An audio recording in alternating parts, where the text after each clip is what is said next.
introducción tengo que agradecer a la sede universitaria, a la sede Ciudad de Alicante, de la universidad, la cesión de la Sala Miguel Hernández para la presentación del primer libro de Jorge.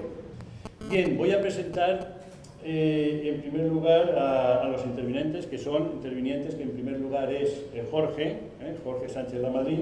Yo creo que nuestra sociedad necesita jóvenes emprendedores como Jorge, alumnos que a la vez que estudian, trabajan, publican libros y hasta producen documentales. Me estaba comentando que está muy metido en un documental, está trabajando mucho y para nosotros sería un orgullo que saliera pronto ese documental. Jorge cursó estudios de formación profesional de primer grado, luego obtuvo el título de técnico en laboratorio de imagen posteriormente. Actualmente cursa el ciclo superior de realización de proyectos audiovisuales y espectáculos. Pedro Amorós Sogor, es alicantino, ingeniero técnico informático, es uno de los periodistas de investigación en el mundo del misterio y la parapsicología más conocidos de España. Es presidente de la Sociedad Española de Investigaciones Parapsicológicas y desde hace más de 3 décadas investiga sobre la transcomunicación instrumental. Es contertulio habitual de muchos programas de radio y televisión y creo que hoy día estás centrado en el estudio de las psicofonías. Es investigador, periodista, escritor, autor de Psicofonías, Voces del Más Allá, Guía de la España Misteriosa y El Séptimo Ancestro. Yo, por mi parte, termino la presentación encantado de tener a estas dos personas que creo que van a darnos una charla tremendamente amena. O sea, gracias.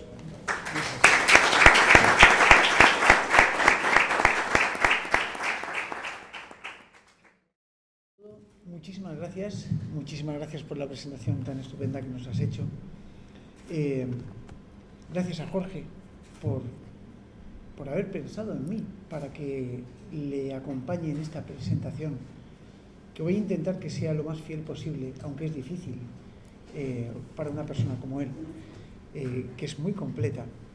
Y desde luego, muchísimas gracias a todos ustedes por haber colaborado en esa pequeña motita, como yo digo, pero que para un escritor que publica su libro es fundamental, que es acompañarle en la presentación de su obra.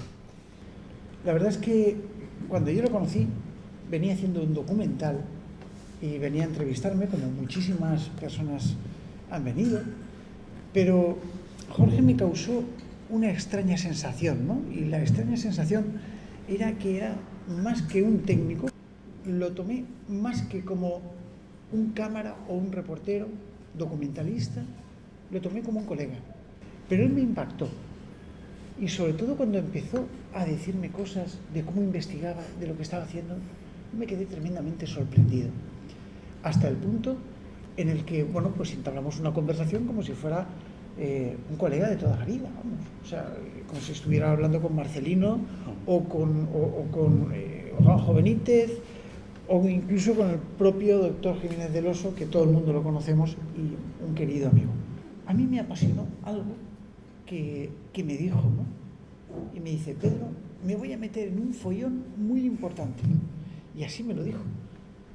En España, desde tiempos de Juanjo Benítez, cuando empezó con sus caballos de Troya, me voy más atrás, y no miento, desde tiempos de Antonio Rivera, no hay investigadores en el campo de la ufología. Ha tenido mucho valor en poder sonsacar a los testigos, los datos, los documentos, que hay documentos aquí oficiales, como por ejemplo estos, cartas, investigación pura y dura y seguimiento de cada uno de estos casos. Para mí es un magnífico trabajo de investigación. Creo y apoyo la labor que ha hecho Jorge en la recopilación de todos estos casos, en su planteamiento hipotético, que está aquí también en la segunda parte, si no me equivoco, y la valentía que ha tenido en afrontar un tema como este. No podemos estar solos en el universo. Y es así como voy a concluir esta pequeña presentación, que para mí es un verdadero honor, y ya le cedo la palabra a Jorge, que es el que más nos tiene que decir. Muchas gracias. Le quiero dar las gracias primeramente a Pedro, porque es un lujazo tenerlo aquí con nosotros. Yo desde muy pequeñito, mi padre que está aquí presente lo puede certificar, ha sido una auténtica pasión, ¿no? El tema de la ufología y todo lo que ello conlleva, ¿no? Porque como él muy bien ha matizado, cuando te vas introduciéndote en el mundo de la ufología, te das cuenta de que no todo es sensacionalismo barato, ¿no? Eso es lo que ha hecho un gran daño al fenómeno, sino que las religiones, todo lo que son los estratos de la sociedad, como la economía, la energía, la política, el ser humano como ente social, que es como yo lo trato en el libro, tiene mucha repercusión el tema OVNI, ¿no? Hay una simbiosis muy curiosa y muy directa con el ser humano, ¿no? Bueno, agradecer a Miguel Ángel, director del Distrito Berlanga, donde estoy cursando el ciclo superior de imagen y sonido, de realización en cine y televisión, mis compañeros que están aquí grabando con las cámaras, para que quede constancia de ello, para que luego la gente se crea que he hecho una cosa así, porque hasta ahora no me lo creo ni yo, ¿no? Es muy chocante para mí todavía estar aquí. Veo también antiguos compañeros como Rafa y Simón. Rafa también estudió conmigo en el centro hace muchos años. Antonio Martín, que ha hecho la maquetación del libro, que fue un trabajazo pues, increíble, ¿no? Y bueno, y aquí lo tenéis. Este ha sido el fruto de un año de trabajo, más o menos, porque todo esto comenzó a mediados del 2012. Yo ya estaba cursando el curso superior de realización en cine y televisión. Y bueno, han sido muchos frentes, ha sido un trabajo muy duro, de mucha constancia y mucha perseverancia. Y bueno, ya te digo os digo que es una satisfacción increíble. Aquí hoy falta una persona muy querida por mí, que es mi tío Alfonso. Me hubiera gustado que estuviera aquí con nosotros, pero lamentablemente no puede estar. Y siempre me lo ha dicho, dice, mira, escribir un libro es una aventura. Antonio, que me está mirando ahí entre el público, lo sabe muy bien también. Es una gran aventura y no sabes, eso hasta que no se hace no se puede transmitir. Es una cosa que es muy difícil de explicar, la sensación que tienes al haber hecho una cosa así, ¿no? Y sobre todo, ya te digo, el tener a Pedro. Pedro es una de las personas que yo, desde que era muy jovencito, he seguido todas sus publicaciones, tanto vía SEIP, vía libro, radio, televisión. Ha trabajado también mucho en televisión española y en un tipo de programas de televisión, y es un lujazo. Yo, después de tu introducción, creo que voy a salir de aquí flotando hoy. Y nada, a vosotros, por supuesto, agradeceros que hayáis venido aquí. Sin vosotros no hay espectáculo tampoco, como se suele decir.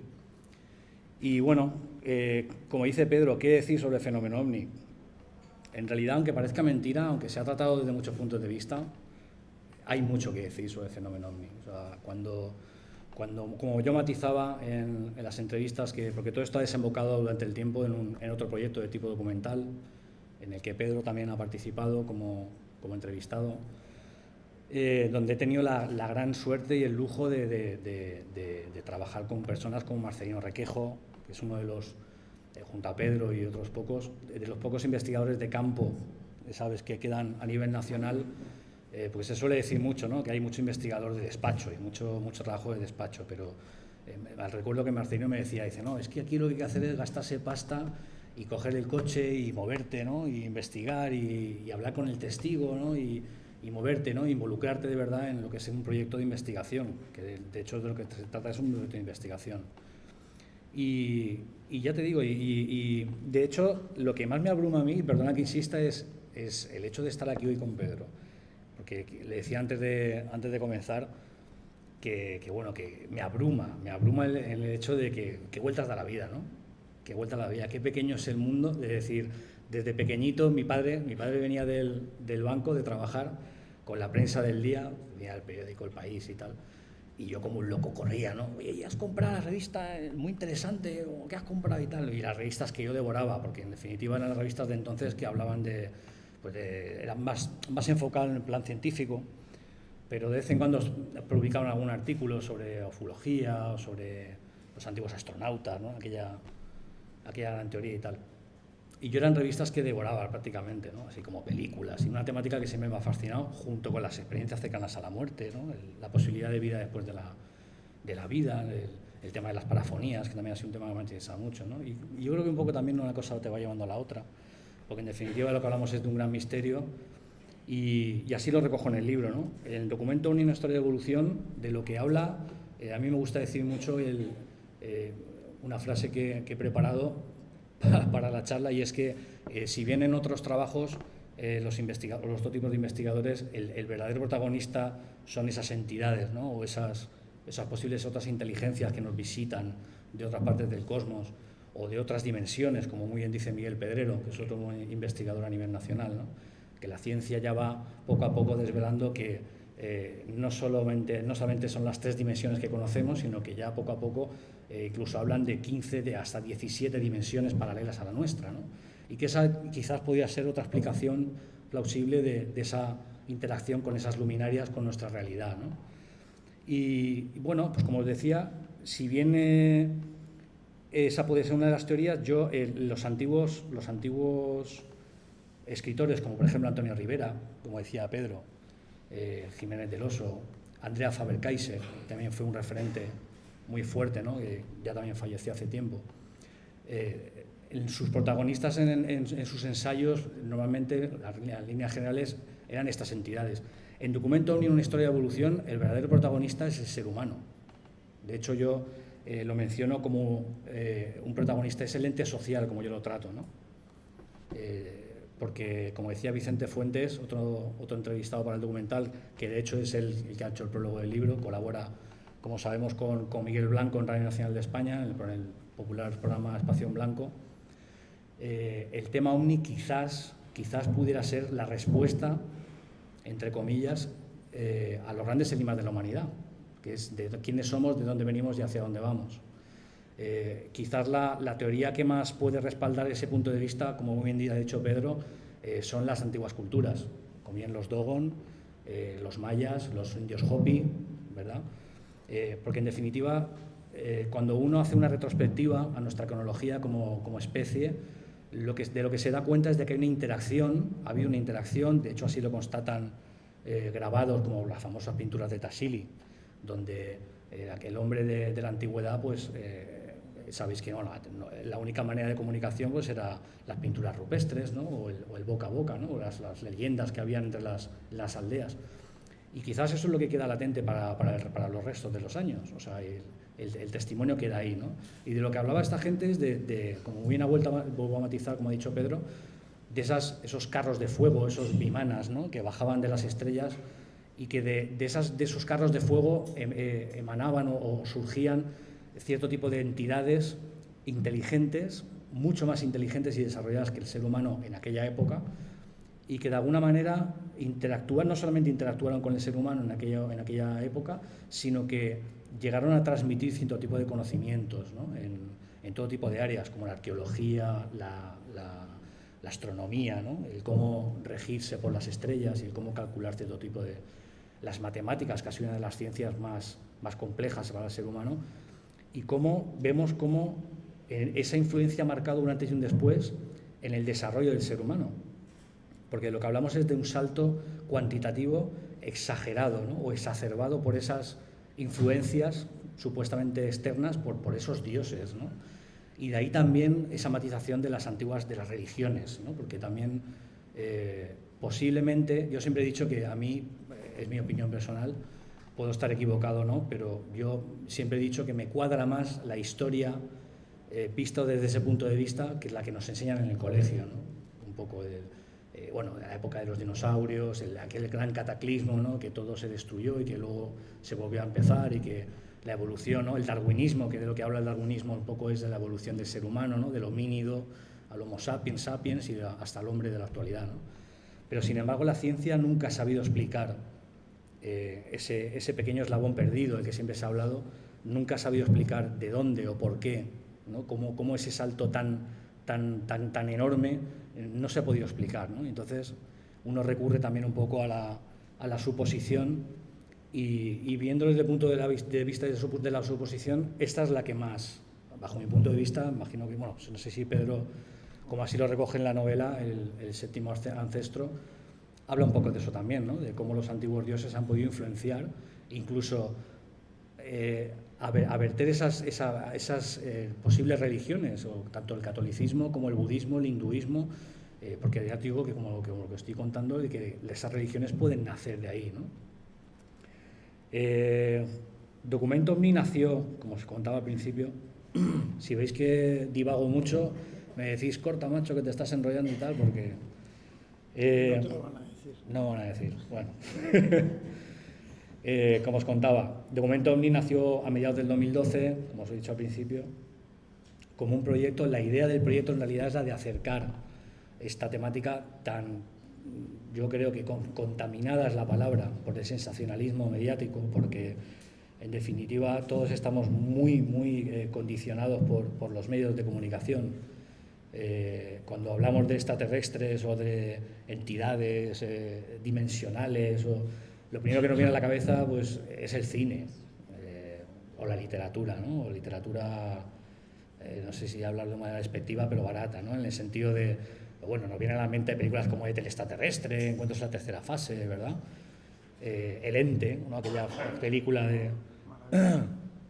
Y bueno, en definitiva, de lo que hablo también en el libro es eso, de que el sensacionalismo mediático ha hecho mucho daño a la temática. Entonces, de lo que trato es, el objetivo principal es de acercar la temática al público y de una manera clara, directa y objetiva, todo lo objetivamente posible,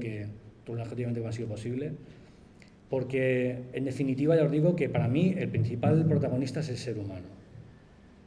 Es el principal protagonista. Nosotros de lo que hablamos en definitiva es del choque o del posible encuentro entre dos o más civilizaciones, y que en realidad, como se suele decir siempre, lo cambiaría todo, ¿no es cierto? Porque bueno, nos hemos creído siempre, como se suele decir, los más listos de la clase, y la ciencia poco a poco, a través de la exopolítica, si queréis, no quiero hacerlo muy extenso, no quiero enrollarme mucho, pero si queréis luego abriremos un turno de preguntas, porque también creo que es una buena oportunidad el tener a Pedro aquí.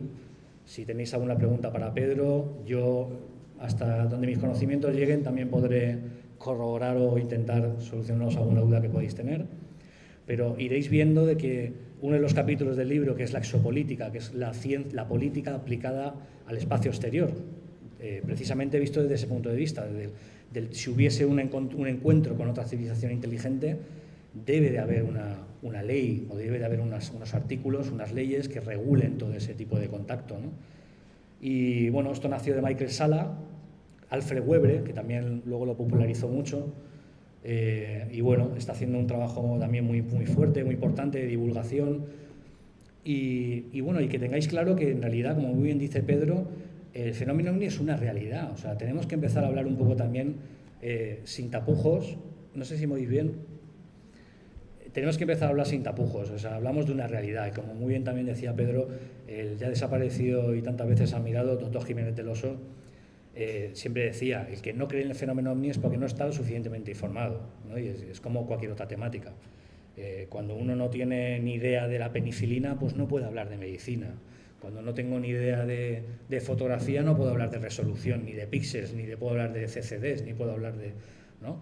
Y esto es igual. Esto es una temática que está muy entrada en el sensacionalismo, por desgracia, y Documento OVNI, una historia de evolución, lo que trata es de acercaros esta temática que para mí es tremendamente curiosa, tremendamente importante, de una manera muy humana, muy clara, muy directa, y que para mí el punto más importante es que afecta al existencialismo humano, como estoy matizando, ¿no? ¿Quiénes somos? O sea, en realidad la especie humana somos ese pequeño puntito azul que se ve en la vastedad del universo, pero en realidad no somos nada. Esa vastedad te llega a sobrecoger, ¿no? Como bien decía Pedro, cuando uno mira las estrellas es imposible pensar que, ¿no?, somos los únicos que estamos aquí, nos creemos los más listos y tal, ¿no?, y que lo tenemos todo hecho y tal. También en la antigüedad queda demostrado en nuestra cronología, en nuestra historia, también en la Tierra es un tópico, ¿no?, pero la Tierra también era plana. Siempre se ha creído que cuando, bueno, incluso Cristóbal Colón, ¿no?, cuando sí, ¿no?, que hablaba de que había un abismo, ¿no?, y en ese abismo habían leyendas de que habían tremendos monstruos que, bueno, devoraban a todo aquel que atrevía a aventurarse, ¿no?, más allá del horizonte y tal. Y en definitiva es lo mismo, o sea, es un tema que poco a poco yo espero que mi granito de arena ayude a que la gente empiece un poco a interesarse por la que creo una de las temáticas más interesantes que toca el ser humano. Luego contaros que bueno, que todo este proyecto me ha ido abrumando cada vez más, porque desde que todo esto empezó, yo tomé las redes sociales porque me pareció una mejor herramienta para llegar a la gente, ya que vivimos en la época de Internet, la época de los medios de comunicación interactivos. Me pareció el mejor medio para llegar a gente. Hay mucha gente que nos sigue de Latinoamérica, por ejemplo, gente que sin conocerte de nada te cuenta de una manera cercana su experiencia, que como también muy bien dice Pedro, como me matizaba Marcelino Requejo, el miedo al ridículo, el miedo a ese sensacionalismo, ¿no?, barato, el temor al ridículo, al rechazo social, de contar una cosa así, porque en definitiva, cuando uno tiene este tipo de experiencias, yo mismo cuento mi experiencia y lo admito, he sido muy atrevido a contar una experiencia que tuve en el verano del 2012 o 2011, no me acuerdo, en la playa de San Juan, donde yo residía antes. Yo sé lo que vi, lo dice Pedro, cuando tienes ese tipo de experiencias es innegable, tú sabes lo que has visto, sabes lo que no es, no sabes lo que es, pero tú sabes lo que no es. Entonces, esta gente que se ha puesto en contacto conmigo durante todo este proyecto me ha abrumado, porque en definitiva te demuestran una confianza increíble. O sea, el contar una cosa así, sabiendo a lo que te enfrentas, que es a la crítica social, decía, macho, normalmente, ya te digo, Marcelino Requejo me lo contaba en Lugo cuando fuimos a entrevistarle. Yo, mira, es que el testigo hace bien no contarlo, porque de lo que se trata es de esto, de cómo cuento yo una cosa así sin que se me tome por loco.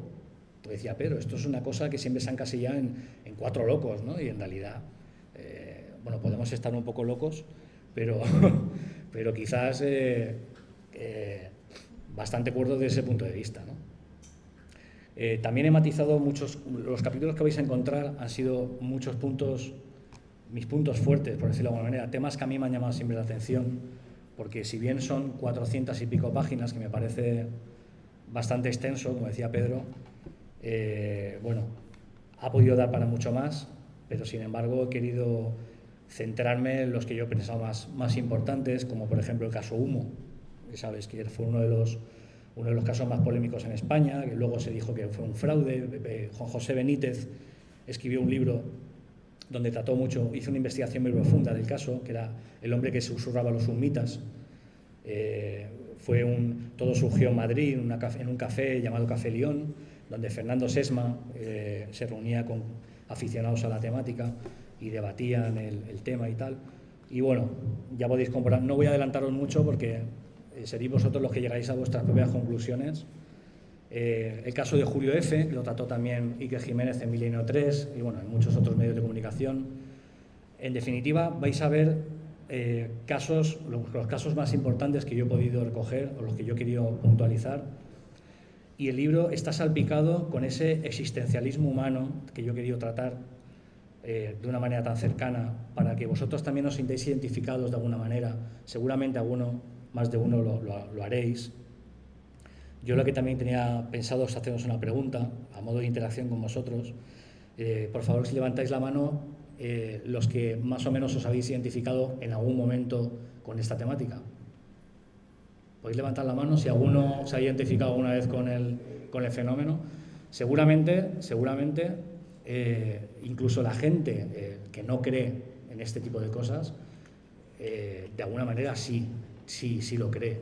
Es que, como digo, hablarlo de una manera socialmente abierta es difícil. Y a lo que te enfrentas, en definitiva, es a eso, es a un rechazo social, ¿no? Hay que ser muy valiente, como decía Pedro, de hablarlo así sin tapujos, como me decía también Fran Contreras.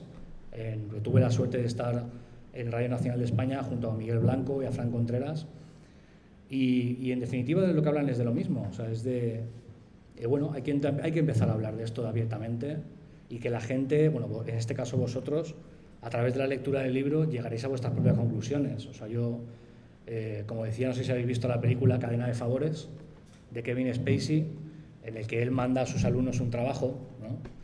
Y hay uno de los alumnos que le dice, bueno, pero es que es muy fácil, tú nos mandas un trabajo y nosotros tenemos que hacerlo y tal, ¿no? Y tú ya terminas. ¿Y usted qué hace? ¿Se acaba su trabajo ahí? Dice, no, yo vengo aquí por la mañana, yo me levanto, desayuno, vengo a clase, os digo lo que tenéis que hacer y os paso la pelota a vosotros. Aquí hablaremos de lo mismo, ¿no? Yo he hecho mi trabajo lo mejor que he podido, con toda la objetividad posible, y ahora os paso la pelota a vosotros. Vosotros sois los que tenéis que sacar vuestra conclusión ahora. Ya os digo que me podía haber extendido mucho más, no he querido. He tratado los puntos más que más me han llamado la atención. Vais a ver algunos casos que os pueden llamar mucho la atención en cuanto a la claridad y a la transparencia con la que se transmite, ¿no? Pero en definitiva, vuelvo a repetir, es una realidad. Espero que os guste, que os sintáis identificados y bueno, por mi parte eso es todo. Agradeceros que hayáis estado aquí conmigo, a toda la gente que ha colaborado con Documento Omni, porque ya como os digo, nos sigue muchísima gente. Estoy totalmente abrumado, de verdad, porque como desde pequeñito os he dicho, ha sido una cosa que me ha fascinado. He tenido la suerte de trabajar con gente como Pedro, gente como Miguel Blanco, Fran Contreras, Marcelino Requejo, Vicente Fuentes, Virginia Dagma, y bueno, la pelota está en vuestro campo y espero que lo juguéis bien. Si tenéis alguna pregunta, si Pedro puede contestaros alguna pregunta o yo puedo ayudaros, aquí estamos para responder a vuestras cuestiones. Porque es la primera vez que veo que alguien dice que lo ha visto directamente en la experiencia, ¿no? Y bueno, no se puede negar todas las evidencias y todas esas cosas en la historia, ¿no? Claro, la pregunta, la gran pregunta, pues luego cuando te pasa una cosa de esas, pues te llevará a reflexionar, ¿no? Mucho. Claro, entonces, ¿por qué? ¿Por qué no se manifiesta? ¿Por qué no ese secretismo, digamos, de la parte que viene del exterior, ¿no? Bueno, yo voy a... ¿Por qué sería tan fácil como hacerlo? No lo sé. Pensarse de otra manera, ¿no? Ya. Yo voy a responderte una parte y luego le voy a pasar también la pregunta a mi compañero. Se la voy a rebotar. Pero mi aporte, personalmente creo que no interesa. Quizás no sea el mejor momento. Pero yo me refiero desde la parte que viene a visitarnos. Ah, desde su parte. Claro. A ver, desde su parte, desde su posición, si realmente vienen a vernos, que yo no lo dudo, en ese sentido, como decía, sí que dudo que utilicen cacharrejos, pero no dudo que vengan a vernos, porque son cosas distintas, ¿no? Imagino que si tú vas a estudiar a una tribu en el Amazonas, por ejemplo, ¿con quién hablas de la tribu? Con el jefe. Con lo cual, ¿ellos con quién hablan? Con los gobiernos. La única manera para responder a ciertas preguntas, como por ejemplo estas, que no sabemos las respuestas, sino que las planteamos, las intuimos, es intentar empatizar con estos seres, ¿no? O con esta gente. ¿Cómo actuaríamos nosotros en su lugar? Y muchas veces las preguntas se responden. Por eso digo que a lo mejor a los gobiernos, por ciertas cosas, que la Jorge nos va a ampliar, creo, no les interesa que todavía sepamos determinadas cosas del funcionamiento del cosmos. Como por ejemplo, en qué narices están invirtiendo el dinero que les estamos dando para la seguridad de la vigilancia de los campos aéreos, de los espacios aéreos. Porque si viene una pequeña navecita y lo viola, como Pedro por su casa, entonces, ¿dónde narices está nuestro dinero? ¿Dónde está nuestra protección? ¿Y para qué? ¿Quién nos va a defender ante una posible invasión? Que no se va a producir, pero ¿quién nos va a defender? Miedo. Crearía mucho miedo. Yo, para concluir, ahora le paso la pregunta a Jorge. Digo, yo estoy estudiando el tema de las extinciones masivas desde hace mucho tiempo. La última extinción masiva fuerte se produjo hace 65 millones de años y se extinguieron los dinosaurios todos los animales de más de 30 kilos, y todo apunta, científicamente está demostrado, a que fue por el impacto de un asteroide de aproximadamente unos 10 kilómetros que cayó en Chicxulub, en el Golfo de México, ¿no? Un impacto de un asteroide. Fijaos, en Rusia, hace poco, un cuerpo de 14 metros estalló en el aire y hubo casi 2.000 heridos, porque un cuerpo estalló en el aire. ¿Pero esto qué es? ¿Pero estamos locos o qué? La gente salía despavorida. Como tú le digas a la peña que los hombres han venido a vernos, vamos, que se nos matan. Todo el mundo. Bueno, no creo que todo el mundo, lo que aquí estamos yo creo que no. Pero salvo estos, que seríamos el futuro de una posible especie, es broma, causaría una alarma social muy gorda. ¿Tú qué opinas, Jorge? Sí, como dice Pedro, el argumento para la desclasificación, porque dentro de la desclasificación también es un tema complejo, como sabes.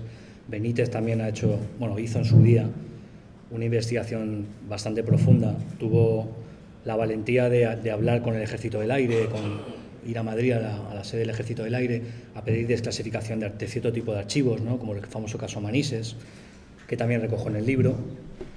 En definitiva, la excusa, entre comillas, para la no divulgación a nivel nacional o internacional es la ruptura como sociedad que tenemos, ¿no? O sea, y lo que dice Pedro, sería un caos. Primeramente un caos religioso, porque, bueno, en definitiva, si estas gentes vienen de donde vienen y ratifica esa similitud, esa simbiosis con los dioses antiguos, las religiones no tendrían ningún sentido, ni la católica ni ninguna otra, ¿no? Después sería un caos económico. ¿Por qué? Y lo explico. No sé si conocéis, hace poco se estrenó en Estados Unidos un documental que se llamaba Sirius. No sé si algunos lo habéis visto, si lo sabéis. Está realizado por el doctor Steven Greer, no sé si lo conocías. Steven Greer era un médico de medicina general. Él tuvo la valentía de dejar su profesión para dedicarse a la investigación de la ufología. Y bueno, él durante 3 o 4 años recogió testimonios de exastronautas, extrabajadores del gobierno, no solamente norteamericano, sino canadiense, aquí también en Europa, bases americanas en Europa, etcétera, etcétera. Y lo que hizo fue una rueda de prensa internacional, en el Club Internacional de Prensa, el World International Press Club. Y entonces en esa rueda de prensa lo que se dejó latente y de una manera absolutamente clara y real y rotunda,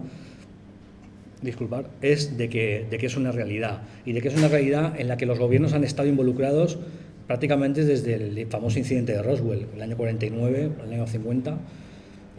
A partir de entonces, el ejército o el Estado americano recuperó, de ahí la famosa historia del extraterrestre de Roswell y tal, recuperaron cierta parte de la tecnología de un platillo que se estrelló en el desierto de Nuevo México, y que se supone que a través de Bob Lazar, que fue un científico contratado por la NSA y por la agencia, por la Marina y por la CIA, era un científico muy bueno en su categoría, en la tecnología, para duplicar supuestamente esa tecnología alienígena que se había recuperado de ese accidente aéreo, ¿no? Supuestamente, se supone que lo consiguieron, llegaron a duplicar esa tecnología. Como veréis, si os interesáis por el tema y lo buscáis por internet, que hay mucha información, se supone que estos objetos se mueven con antigravedad por un lado y por antimateria, ¿no? El motor, digamos, con el que se desplazan o con el que llegan a... Porque bueno, aquí la gente siempre dice, bueno, pero es imposible, si nosotros dedicamos muchísimo dinero, como dice Pedro, a llegar a la Luna fue una barbaridad, ¿no? Un desembolso increíble, ¿no? Y ni siquiera se ha vuelto a ir allí. Hay muchas teorías para hablarlo, ¿no? Pero bueno, no vamos a profundizar en eso. Llegar a Marte está suponiendo también un desembolso increíble de no sé cuántos millones de dólares, ¿no? Y en definitiva hasta ahora todavía no hemos llegado, ¿no? Pero esta gente sí llega a nosotros. Entonces, esta gente se supone que al duplicar esta tecnología desbancaría a las otras de las que nosotros dependemos hoy en día, como lo son el petróleo, o como lo son la eólica o todas las que hay hoy en día que conocemos, ¿no? Claro, ¿con qué morro, con qué jeta digo yo que que todo eso no hace falta, ¿no? La cantidad de dinero que se gana con las compañías petrolíferas es increíble. Es como el negocio armamentístico, ¿no? Es provocar una guerra para justificar una venta de armas en otro país para volver a ganar dinero. Y de lo que se trata en definitiva es de otro negocio. Lamentablemente, el ser humano, como bien matizo en el libro, es una historia de evolución. Y vais a ver que es una historia de evolución en muchos aspectos, no solamente en el ufológico y en el existencial, sino en el económico, en el religioso, en todos, ¿no? Porque en definitiva volvemos a lo mismo. Parece que seguimos adoleciendo de esa falta de ese empujón, ¿verdad?, que nos hace falta para que el ser humano sea realmente un ente intelectivo, porque el ente intelectivo siempre es hacia adelante, nunca hacia detrás. Parece que involucionamos en vez de evolucionar, ¿no? Esa sería un poco, bueno, es un tema muy profundo, como podéis comprobar, toca muchas cosas y es muy complejo, pero más o menos, bajo mi punto de vista, es uno de los motivos, ¿no? Sería un escándalo, claro, el poder decir, con qué descaro, ¿no? Digo, con la cantidad de dinero que paga la gente, como dice Pedro, de impuestos, de defensa, militares, armamentísticos, enfocados siempre a la defensa de una nación, cuando esta gente se supone que viola el espacio aéreo cuando les da la gana y de la manera que les da la gana, ¿no? ¿Tenéis alguna otra pregunta? Muchas gracias.